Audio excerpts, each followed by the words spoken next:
સ્વચ્છ સર્વેક્ષણ 2021ના વિજેતાઓની યાદીમાં 5મી વાર ઇન્દોર બન્યું નંબર 1. ડાયમંડ બજારનું હબ કહેવાતું સુરત બીજા ક્રમાંકે, જ્યારે વિજયવાડા ત્રીજા ક્રમે.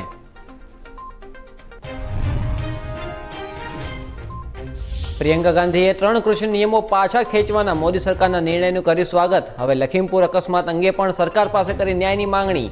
વરુણ ગાંધીએ પણ સરકારને લખ્યો પત્ર.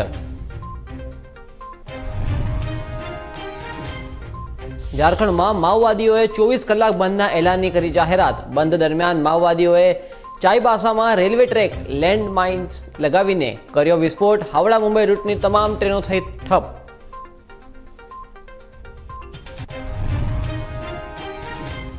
સરકારે 3 કૃષિ કાનૂન પાછા લીધા બાદ ખેડૂત નેતા રાકેશ ટિકૈતે કરી ઇન્ડિયા ન્યૂઝ સાથે ખાસ વાતચીત. જણાવી ખેડૂતોની માંગણી અને આગામી રણનીતિ.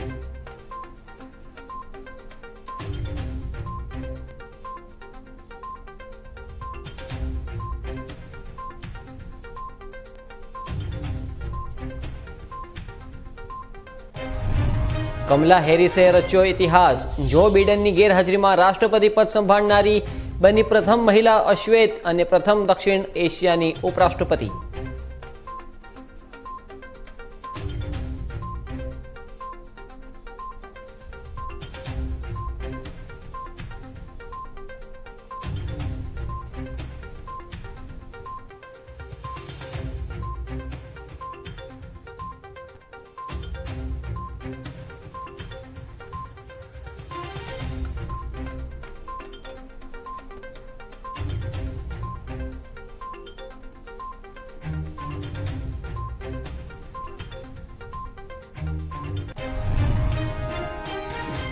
ભારત અને ન્યૂઝીલેન્ડની ટીમ પહોંચી કલકત્તા. ભારતીય ટીમ અને ન્યૂઝીલેન્ડનો કરી શકે છે વ્હાઇટ વોશ, જ્યારે ન્યૂઝીલેન્ડ એકમાત્ર T20 મેચ જીતીને સિરીઝનો અંત આણવાનો કરશે પ્રયાસ.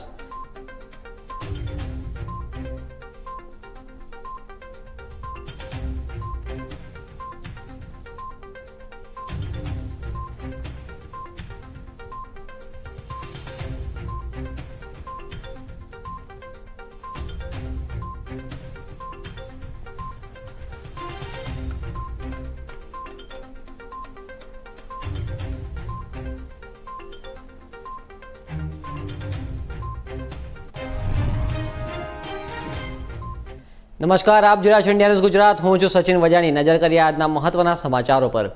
અમદાવાદના સોલામાં શનિવારે પાટીદાર સમાજ દ્વારા ઉમિયાધામ કાર્યક્રમનું આયોજન કરવામાં આવ્યું હતું. આ કાર્યક્રમમાં ઉમિયાધામનું ભૂમિપૂજન કરવામાં આવ્યું હતું. આ દરમિયાન સ્ટેજ પરથી ગુજરાતના પૂર્વ ઉપમુખ્યમંત્રી નીતિન પટેલે એક મોટું નિવેદન પણ આપ્યું હતું. નીતિન પટેલે રાજ્યના મુખ્યમંત્રી ભૂપેન્દ્ર પટેલના વખાણ કર્યા હતા અને તેમણે કહ્યું હતું કે ભૂપેન્દ્રભાઈ જેટલા નમ્ર વ્યક્તિ મેં આજ સુધી જોયા નથી. હું તેમને રોજ ટીવી પર જોઉં છું. ભૂપેન્દ્ર પટેલ જ્યારે મુખ્યમંત્રી બન્યા ત્યારે તે મારા ઘરે પ્રોટોકોલ તોડીને મને મળવા આવ્યા હતા અને તેમણે કહ્યું હતું કે હું તમારા આશીર્વાદ લેવા આવ્યો છું. પાટીદાર સામાજિક સંસ્થાઓમાં વિખવાદોને લઈને પણ પૂર્વ ઉપમુખ્યમંત્રી નીતિન પટેલે એક મોટું નિવેદન આપ્યું હતું. તેમણે કહ્યું હતું કે આ સંસ્થા અને વિશ્વ ઉમિયાધામ બંને સંસ્થા આપણી છે. નવા મંદિરો બનવાથી મુખ્ય મંદિર ઉમિયાધામનું કોઈ મહત્વ ઘટવાનું નથી.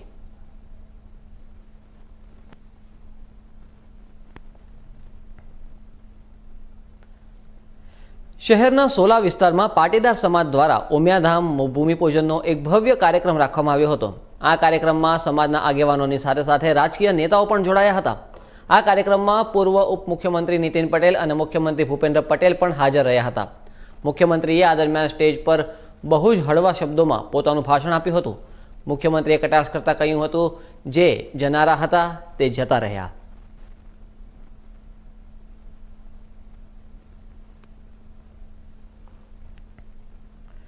ભાજપ પ્રદેશ પ્રમુખ CR પાટીલનું રાજકોટ એરપોર્ટ પર ભવ્ય સ્વાગત કરવામાં આવ્યું હતું. એરપોર્ટ પર CR પાટીલે મોહન કુંડરિયાની નોંધ લીધી હતી. CR પાટીલે કહ્યું હતું કે મોહન કુંડરિયા ક્યાં ગયા? હન કુંડરિયાએ પછીથી કહ્યું કે ભાઈ હું આ રહ્યો. રાજકોટ આવેલા CR પાટીલે કોંગ્રેસના ધારાસભ્ય અમરીશ ડેરાના ભાજપમાં જોડાશે કે નહીં તે પ્રશ્નનો પણ જવાબ આપ્યો હતો. CR પાટીલે કહ્યું કે અમરીશ ડેર પહેલા ભાજપના જ કાર્યકર્તા હતા. અમરીશ ડેરને પહેલા ભાજપના કાર્યકર્તા તરીકે ઘણું કામ પણ કર્યું છે. મેં એમને અહીં કોઈ આમંત્રણ આપ્યું નથી અને મારા વશમાં છે ત્યાં સુધી અમે કોઈ પણ કોંગ્રેસી નેતાઓને ભાજપમાં લેવા માટે તૈયાર નથી.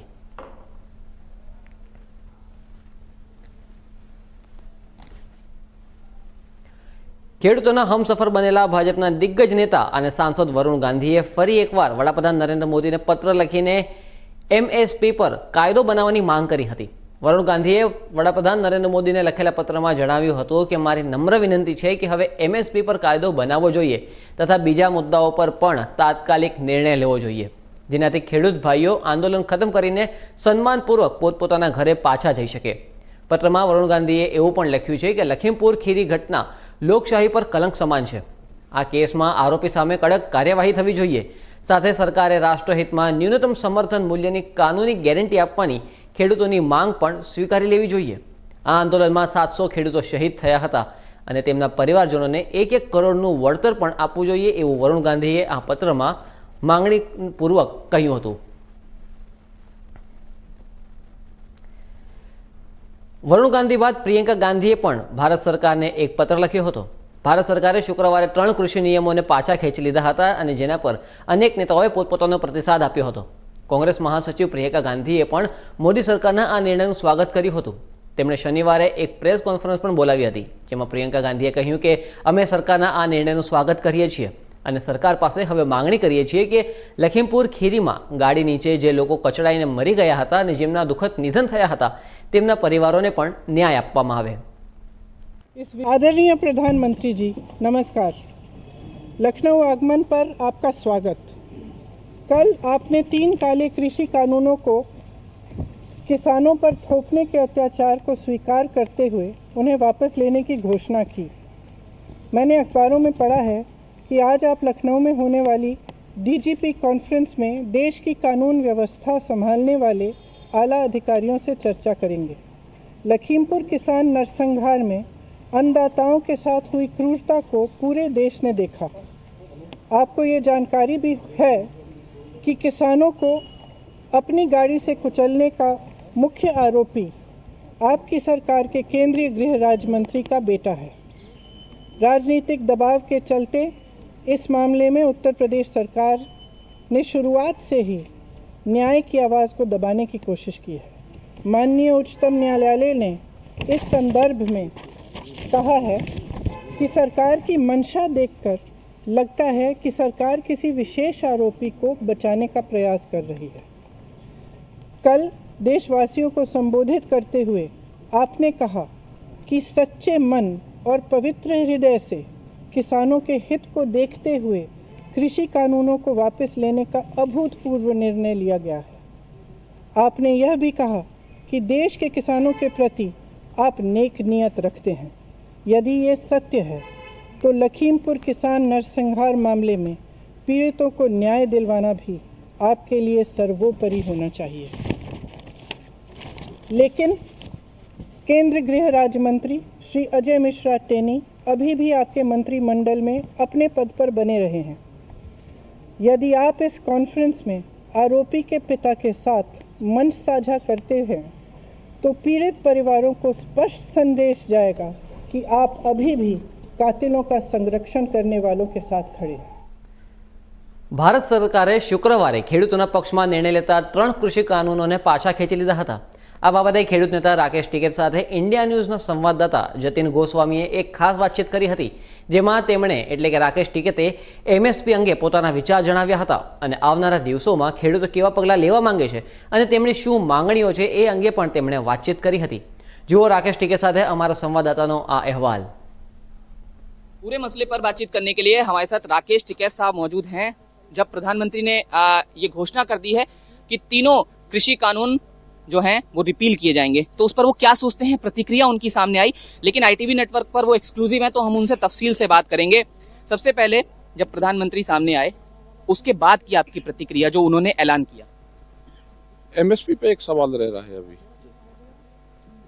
और एमएसपी के होकर एक कमेटी बनेगी जो भारत सरकार के लोग रहेंगे और किसान संगठन के लोग रहेंगे. जो भी और मामले होंगे, मसले होंगे, वो बाद में उस पर बातचीत करते रहेंगे. सीधे शब्दों में देश जानना चाहता है अभी धरना चलता रहेगा? अभी तो धरना चल रहा है. आज हमारी वहाँ मीटिंग है संयुक्त मोर्चे की, तो मीटिंग में क्या डिसाइड होता है, भाई कोई भी फैसला होता है तो 2 लोग बैठते हैं टेबल पे. अभी तो टेबल पे बैठे ही नहीं. अगर एक बार आप बता दें जो भी मांगे हैं किस तरह क्या कुछ होने वाला देखो, जो उस टाइम पे भी 11 दौर की बातचीत हुई, उसमें भी ये तय हो गया था कि 3 कानून के बाद में एमएसपी पे बातचीत करेंगे।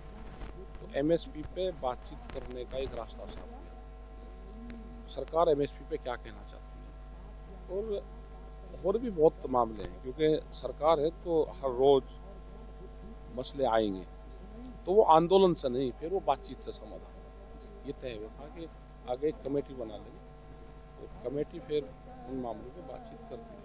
कमेटी को लेकर भी पहले क्योंकि सवाल उठा था, तो कमेटी को लेकर आपकी क्या मांग होगी? क्या चाहते हैं कि संयुक्त किसान मोर्चा के जो किसान हैं वो भी उस कमेटी का हिस्सा हो? नहीं तो वही तो रहेंगे, जी तो वे उस कमेटी का हिस्सा रहेंगे, जी और सरकार की तरफ से भी लोग रहेंगे उसमें।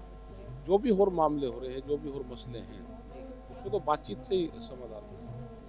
लेकिन चुनाव से पहले ये एक चुनावी तोहफा क्योंकि इसे कहा जा रहा है, तो कहीं ऐसा तो नहीं कि जिस तरह से पश्चिमी यूपी में किसानों ने काफी ज्यादा उनका एक प्रभुत्व देखा गया, इसके अलावा देश भर में भी देखा गया, तो उसको लेकर कहीं सरकार ने ये कदम उठाया हो आने वाले चुनाव को लेकर? अरे चलो, किसने कैसे उठा दिया उसमें डिटेल में क्यों जाओ, हमें अपने काम से मतलब है, काम हो गया हमारा। सोशल मीडिया पर एक बात चल रही है, क्या ये तीनों कृषि कानून जब रिपील हो जाएंगे, वापसी हो जाएंगे, और अगर जो आपकी मांगे हैं वो मान ली जाएंगी, क्या उसके बाद टिकैत साहब चुनाव लड़ेंगे? ना, हम तो चुनाव नहीं, हम चुनाव नहीं। और ये भी बात चल रही है कि अगर ये सब मांगे पूरी हो जाती हैं, तो क्या उसके बाद भी आपने कहा था कि चुनाव में बीजेपी के खिलाफ जो प्रचार है वो करेंगे, तो क्या अभी वो होगा? अभी क्या पता क्या होगा, अभी तो बातचीत चल रही है इनसे। अभी क्या होगा वो तो आने वाला टाइम बताएगा। अच्छा, इस जो घोषणा है, इस पर आप प्रधानमंत्री के बारे में कुछ कहना चाहेंगे? पहली इसे एक सीढ़ी तो कहें कि आप अपने मांग जो है उसकी पूरी होने की तरफ बढ़े हैं। हाँ, बढ़े, सरकार ने बातचीत शुरू कर दी। कुछ प्रधानमंत्री के लिए आप कहना चाहेंगे? मीठी बात ज्यादा करी, जालसाज है, ज्यादा मीठी बात करी, इतनी मीठी बात नहीं प्रधानमंत्री ने। क्या क्योंकि बीजेपी से तो किसान खफा रहा हमेशा इस कानून आने के बाद, लेकिन क्या किसी और विपक्षी पार्टी का भी आप इसमें कुछ योगदान मानते हैं, कोई धन्यवाद देना चाहते हैं, कुछ ऐसा जो इस जीत की एक सीढ़ी की तरफ आगे बढ़े? धन्यवाद दे रहे, हम तो भाई सभी का धन्यवाद दे रहे। बीजेपी के भी आए, यहाँ तो आते रहे, कहते रहे भाई हट मत जाना, क्योंकि फसलों का नुकसान तो उनका भी था। तो सभी का धन्यवाद है जिसने इसमें मदद करी, सबका। हाँ, आरएलडी के लोग आए, कांग्रेस के लोग आए, और फिर अमरिंदर सिंह तक ने इसमें दखल किया, तो आपकी कोई प्रतिक्रिया अगर हो? इन्हें सबको निपटा दिया बीजेपी ने, उनकी मुख्यमंत्री पद से हटवा के और उसे घर बैठा दिया। ये तोड़ फोड़ की राजनीति ज्यादा करें, गुणा भाग ज्यादा कर दिए। और लखीमपुर खीरी पर भी एक बार बस बता दीजिए। अजय टैनी की गिरफ्तारी, उसकी बर्खास्तगी, वो भी मसला है। तो ये सारे मामले। मीटिंग कितने बजे? मीटिंग तो शुरू हो जाएगी 11-12 बजे से। आप बस निकलने वाले हैं? वहाँ के अभी लिए मेरा डिसाइड नहीं कि जाऊंगा। तो राकेश टिकैत साहब को आप एक्सक्लूसिवली सुन रहे थे, तमाम मुद्दों पर उन्होंने बात की और ये बताया कि कैसे अभी आंदोलन की आगे की रणनीति चलेगी। ये भी बताया कि क्या कुछ मांगे हैं, सीधे शब्दों में जो हमने कल आपको बताया था कि किसान क्या कह रहे हैं। कल मिठाई बांटी थी, लेकिन अभी मिठास अधूरी है, ये किसानों का कहना है। गाजीपुर बॉर्डर पर किसान क्रांति गेट से जतिन गोस्वामी, इंडिया न्यूज।